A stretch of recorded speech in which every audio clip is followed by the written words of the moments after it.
mu ikipe ya APR barishimira intsinzi ya CAF Champions League basezereyemo Azam FC. Mupenzi Eto arimamo Ishyamba, Rivuza, Ubuhuha. Impinduka mu ikipe ya APR zatanze intsinzi benshi mu bafana bishimira perezida wayo Colonel Karasira Rishari. Ubwo abakunzi n'abafana bishimiraga iyo ntsinzi, abanyotewe no kubona indonke ntibayikozeho, niho twaje kubona amakuru twaje kuvana mu nshuti za Mupenzi Eto, nuko ngo yaba yaratangiye kurimamo Ishyamba rigamije gukuraho perezida w'ikipe ya APR Colonel Karasira Rishari. Iyi mukomeje gukurikira ni Ingenzi TV. Uko amakuru azunguruka, Mupenzi Eto we yivugiraga ko afandi General Mubaraka Muganga agomba kumufasha akongera agasubirana umwanya yari afite muri iyi kipe y'ingabo z'igihugu cy'u Rwanda mbere yuko afungwa akurikiranweho icyaha cyo kuroga abakinnyi bamwe bo mu ikipe ya Kiyovu Sport. Dore uko bivugwa hanze aha mu ikipe ya APR.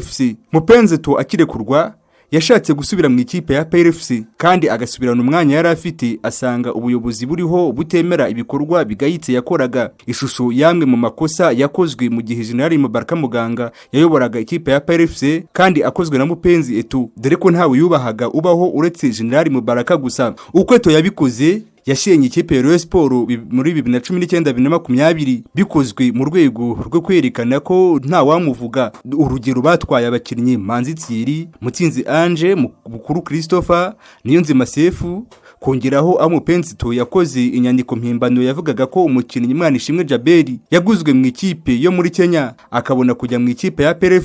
Ibi byongeraho Mupenzi Eto yafashe umukinnyi Nsanzimfura Kedi akamwambura ikipe ya Kiyovu Sport. Ntawakwibagirwa ibibazo by'umukinnyi Tuyisenge Jacques uko yashwanye na Mupenzi Eto. Ntawakwibagirwa uko ikipe ya APR mu gihe Mupenzi Eto yari ayirimo yari yarabaye iciro ry'imigani ko ategeka abasifuzi cyangwa ferwafo uko imikino ya shampiyona iza gukinwa. Ninde wakwibagirwa Mupenzi Eto yanga ko umukinnyi Hirwa akinira ikipe ya Rayon Sport? Andi makuru avugwa kuri Mupenzi Eto nuko no mwitangazamakuru rya siporo yagezemo kugira ngo batangaze ko ubuyobozi bwa Colonel Karasira Rishari budashoboye. Benshi basesengura basanga kuba Mupenzi Eto yavuga ko ashyigikiwe na General Mubaraka Muganga byaba ari ukumwitirira kugira ngo akange abantu yitwaje umwanya w'icyubahiro afite mu gihugu. Impande zose zirebwa n'iri shyamba nizigira icyo zitangaza tuzakibagezaho.